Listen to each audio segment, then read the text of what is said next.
Eric Litweiler from MHA, which is Mental Health Association of South Central Kansas.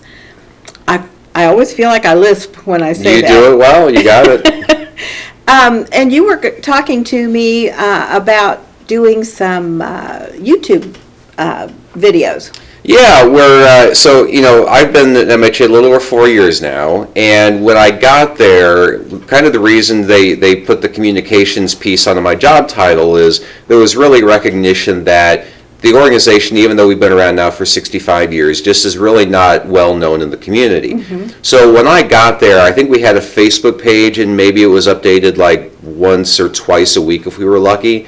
So, not having a budget because we're a nonprofit, mm-hmm. I said, well, at least let's utilize social media. So Facebook and Twitter and LinkedIn and Instagram, and we try to do those all at least on a daily basis. But YouTube, I learned recently, is like the single most used social media. It is. I had no idea. Yeah. So we're like, well, let's start using that. Because we put out a lot of really good information. For those of you who are not listening or subscribing to our social media feeds, we put out a lot of really cool info every day. But, an organization like the Mental Health Association, I don't know that it really lends itself to a lot of videos. Like, what do we even put out there, So I had a couple ideas, and so I think we're going to finally start seeing some of those come to fruition.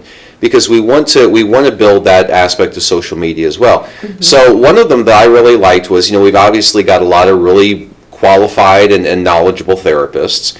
And so I said, if I give you like a fishbowl with just, common mental health questions, mm-hmm. and I'm just going to put a therapist in a room with a fishbowl, and we're going to have you draw out a question, you're going to answer it on video, mm-hmm. and boom, that's it. Mm-hmm. But we could do thousands of these things. Oh, sure. Common mental health questions. Mm-hmm. There's infinite numbers, and so I could just a whole bunch of 2-3 minute videos. Just put them in a room, draw one out, answer it. Boom, we're done. Move on to the next one. We could do thousands of them. Mm-hmm. So we're going to start working on that. The other one that I really liked was, and we've already filmed a couple of these. For the record, they're not on YouTube yet. You're right. So if you go now, you're not going to see. You'll see some cool stuff, but it won't be any of these. The other one was, you and I have talked before on numerous occasions about the concept of the annual mental health checkup. Yeah, the checkup from the neck up. Checkup from the neck up, which I love it, I love it.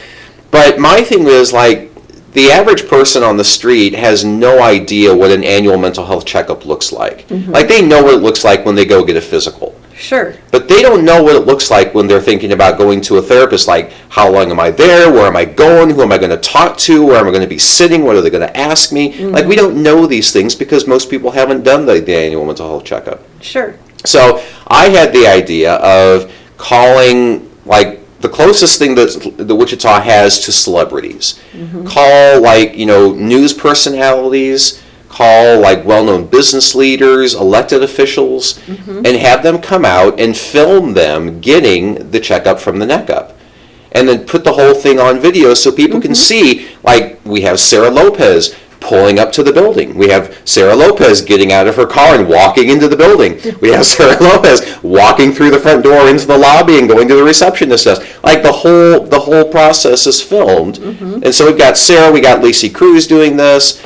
We've got Jessica Crawford from Cake TV doing this. Damon Young used to be with Mahaney Roofing. Now he's with the Kansas Leadership Center. Pretty well-known business guy. He offered to do it. So we've got like a dozen of these things. You got the mayor? We don't have the mayor yet. Okay. But we do have him kissing our pig. Oh, that's right. Which I remember that. I'm pretty sure is on the YouTube channel already. So that's worth visiting. But yeah, my thing is if people see people that they know, familiar faces, already doing this thing, then they don't really have any reason to be scared of it. It normalizes it. That's exactly right. It normalizes the concept. They see people doing it. They know what it's going to look like if they go and do it. Mm-hmm. So that's kind of our... So those two series are things that we're hoping to get on YouTube in the very near future.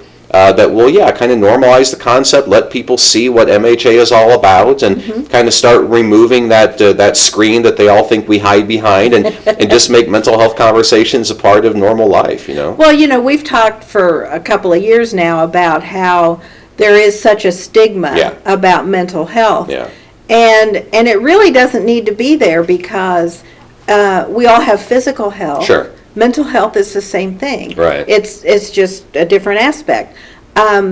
And almost all of us have experienced some kind of a mental health crisis Yeah. at some point in time. And if you haven't, I guarantee you, mathematically, you know someone who has. I mean, it's your coworkers, it's your friends, it's your family. They may not tell you about it, but, you know, if you go into work and the guy who's normally in the cubicle next to you isn't there for a few days because of a mental health, you may never know it's because of a mental health issue, but you picking up the slack for him not being there affects you. It's indirect, but it still is an effect on you because of mental health. So we've all been touched directly or indirectly. One way it's impossible not to have been. Right. But no matter how often we say, you're affected by it, it's not going to change anything. Realistically, my personal feeling is, and I think this is accurate, is the only way you break down the stigma is to raise the level of education. You know, we're not scared of things we understand. I know what causes broken arms, so I'm not scared of it.